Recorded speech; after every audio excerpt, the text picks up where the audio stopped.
8 dari 11 pemain sepak bola tim Prancis semuanya Muslim waktu dia juara dunia baru lalu.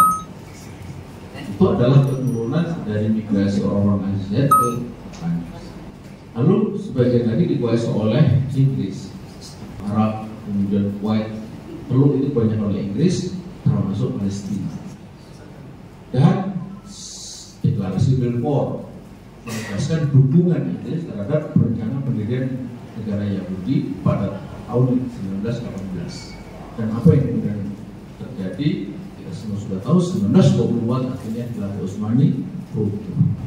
Dan keruntuhan Khilafah Utsmani itu kalau kita membaca The Fall of Khilafah atau Utsmani Khilafah itu dijelaskan juga bisa dilepaskan dari situasi politik di dalam negeri dan di luar negeri karena keterlibatan dalam perang dunia yang pertama. Di dalam negeri itu kasat kusuknya Kemal Pasha yang memang juga sudah lama dibina oleh Inggris. 1924 runtuh.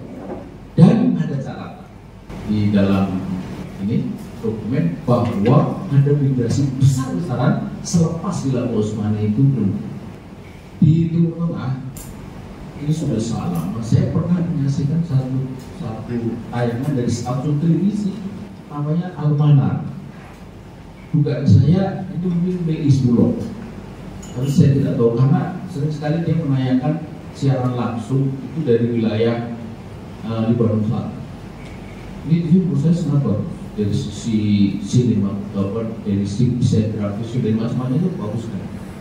Kalau di sini kayak Metro TV lah, bikin siaran langsung, jangan salah bukan siaran langsung Liga Champions, Real Madrid lawan, bukan siaran langsung jihad. Jadi misalnya di Libanon Selatan, jadi kameramennya itu ikut ya. Jadi kalau lagi tembak-tembakan itu kameranya kacang-kacang dengan orang gitu, pernah lari atau lagi menyerbu.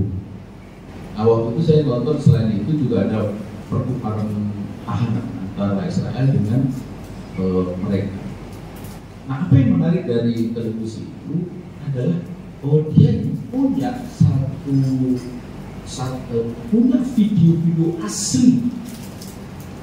video-video asli yang menggambarkan bagaimana okupasi itu terjadi di Palestina, yang kemudian dirangkai di dalam film yang diputar terus.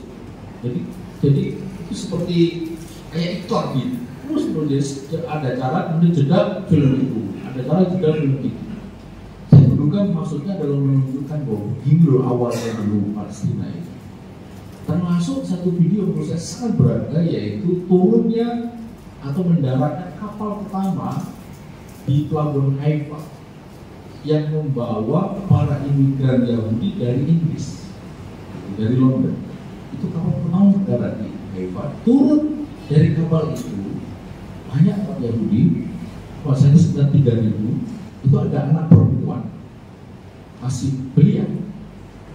Dan dialah yang kemudian telah menjadi Perdana Menteri perempuan namanya Golda Meir. Lalu turun pula pemuda perbatasan yang kelak kemudian menjadi panglima angkatan bersenjata Israel yang sangat sadis, namanya Moshe Dayan. Kemudian ada film-film yang mengagari tanah Palestina, dipagari. Kalau dia tidak ada reaksi, pagarnya diperluas lagi. Tapi kalau ada reaksi, mereka berhenti. Kalau mereka diserang, mereka melawan. Kalau menang lanjutin, kalau kalah tidak. Ada juga yang menyewa membeli. Maka keluarlah fatwa dari para ulama di Palestina pada waktu di Al-Quds tahun 1935 yang mengharamkan jual beli tanah Palestina, termasuk menjadi piagam atau program atau calon transaksi haram.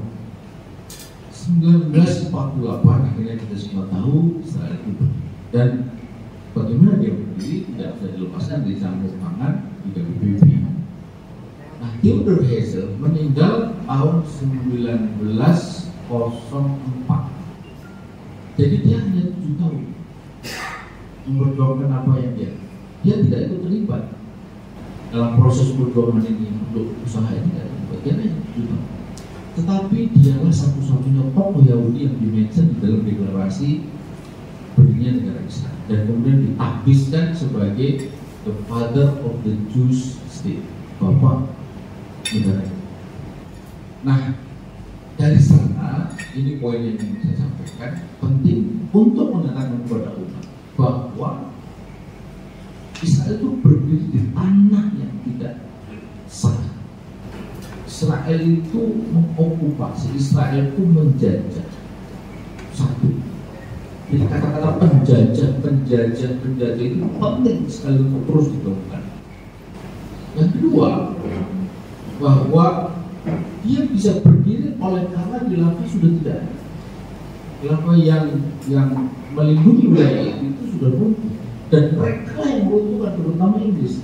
Pada waktu itu negara dikuasanya itu adalah Prancis dan Inggris, Rusia, Jerman itu, makanya kemudian mereka berhadapan. Amerika baru setelah itu mulai tumbuh menjadi negara baru.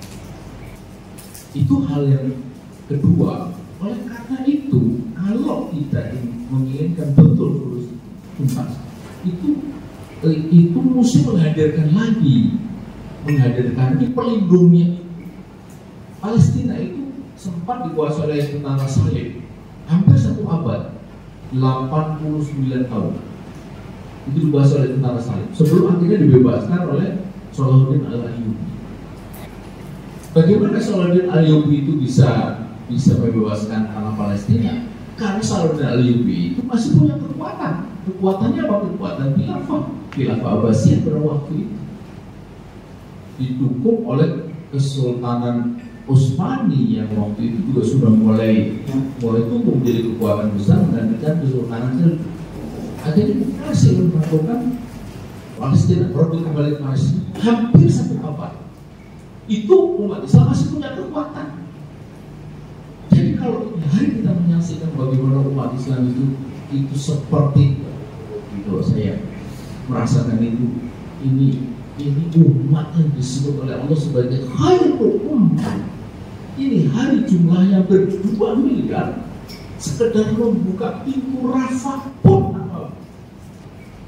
jangan lagi menghentikan serangan, jangan lagi menghancurkan Israel, membuka itu 1 pintu.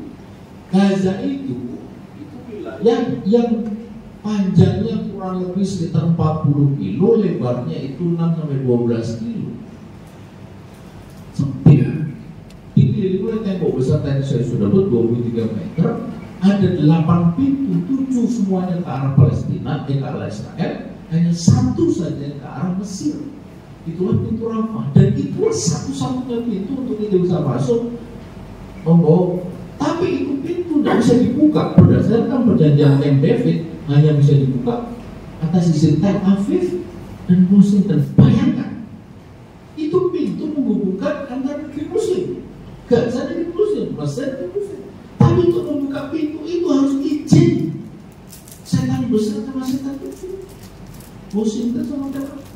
Dan selama itu tidak bisa dibuka, maka siapapun tidak bisa melintas. Siapapun bantuan kayak apapun kan diberitakan beribuan truk antri di wilayah Mesir untuk bisa masuk ke Gaza. Saya pernah memimpin sekolah tinggi ekonomi Islam Al-Farani juga. Pernah kita punya mahasiswa dari Gaza. Perlu waktu 7 bulan untuk keluar dari Gaza. Untuk keluar 7 bulan. Kenapa? Karena gak jelas ini Gaza, pintu Rafah ini dibuka. Resminya dibuka itu 3 hari dalam 1 bulan. Cuma 3 harinya kapan gak pernah dijelaskan, gak pernah disebutkan. Jadi bisa tiba-tiba buka, lalu tiba-tiba tutup. Ribuan udah antri, tiba-tiba tutup. Ribuan sudah antri, jadi buka-buka. Sampai segitunya kitab umat Islam itu dipermalukan, direndahkan, dilecehkan. Lalu kenapa ini kawan kita, Husin namanya, itu akhirnya bisa keluar? Kebetulan dia ada di situ pada satu malam di bulan Ramadan. Tiba-tiba itu dibuka gitu. Keluar kita. Saya sudah di Kairo. Alhamdulillah terbang, dan itu anak saya luar biasa. Luar saya Solo, luar biasa. Karena dia begitu langsung kuliah, nggak ada lagi matrikulasi bahasa Indonesia, langsung kuliah gitu, dan bisa. Jadi saya jelaskan pakai bahasa Indonesia. Kalau saya jelaskan pakai bahasa lain kan masalah lain malah nggak tahu kan. Jadi itu jadi bahasa Indonesia. Tapi dia ujian jawab pakai bahasa Inggris, kalau nggak bisa pakai bahasa Arab. Dua mata kuliah saya semua dapat Arab. Nilainya hampir 4. Pintar sekali ya. Nah kembali ke tadi. Jadi satu-satunya pintu itu tidak bisa. Jadi kita ini luar biasa, umat yang disebut sebagai umat. Karena itu penting ini sekaligus menjawab pertanyaan tadi itu untuk mengatakan kepada umat dua hal tadi itu, dan karenanya solusinya itu selain menghadapi mereka secara langsung ini hari, dan apa yang harus dilakukan itulah khilafah dan jihad. Nggak ada lagi yang baik. Gak ada lagi perundingan macam apa lagi yang diperlukan atau yang harus diadakan dengan mereka. Ada sekian perundingan, ada perundingan Camp David, ada Oslo, ada Madrid, ada sampai lupa saya, sampai banyaknya perundingan ini. Gak ada satupun yang jalan. Ada lebih dari 36 resolusi PBB terkait dengan Israel langsung itu yang tak jalan. Sebagiannya sudah dipikir oleh Amerika. Maka bukan diplomasi, bukan two-state solution, tapi ya, dan karena itu kita mesti punya dua spirit. Yang pertama spirit ini dan spirit masa depan. Spirit masa depan itulah kita ingin kembali ke khilafah, dan itu ya mereka juga takut sekali bahwa ini tuh akan betul-betul terjadi. Karena itulah maka NIC National Intelligence Council itu waktu tahun 2004 bikin satu global mapping itu memperkirakan khilafah bakal berdiri tahun 2020 ya, sebagai sebuah prediksi. Ini prediksi bukan main, karena saya pernah baca ininya global future mapping itu memang didasarkan pada satu penelitian melibatkan ratusan ahli dari seluruh dunia melalui berbagai forum, termasuk seminar-seminar mengkaji global trend, dan yang lihat ada satu kecenderungan global tumbuhnya kesadaran umat di berbagai belahan dunia, bukan kesadaran biasa, tapi kesadaran politik, bahkan kesadaran ideologi. Dan itulah yang kemudian ditangkap juga oleh Rand Corporation. Makanya kemudian Rand Corporation itu menuliskan satu rekomendasi yang pada intinya adalah kebangkitan umat Islam dalam setelah periode panjang kejatuhannya itu menakutkan Barat, membahayakan Barat. Untuk tidak menakutkan, tidak membahayakan Barat, maka Barat harus memastikan siapa yang bisa jadi lawan dan siapa kawan. Karena itulah mereka kemudian membagi umat Islam itu menjadi 4: fundamentalis, tradisionalis, modernis, dan sekularis.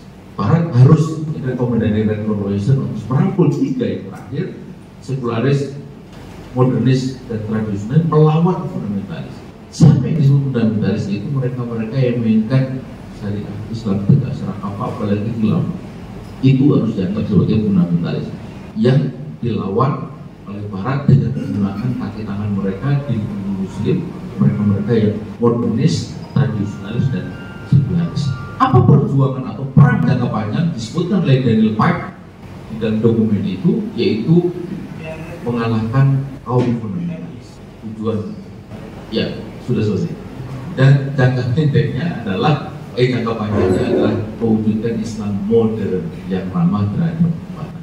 Jadi jelas bahwa tidak ada solusi tuntas Palestina itu kecuali dengan kembali ke khilafah dan jihad. Itu saya kira penjelasannya dari seruan, ya bukan seruan yang kita dengar membahasnya di mana-mana, termasuk di wilayah Palestina sendiri. Saya kira itu. Terima kasih. Assalamualaikum warahmatullahi wabarakatuh.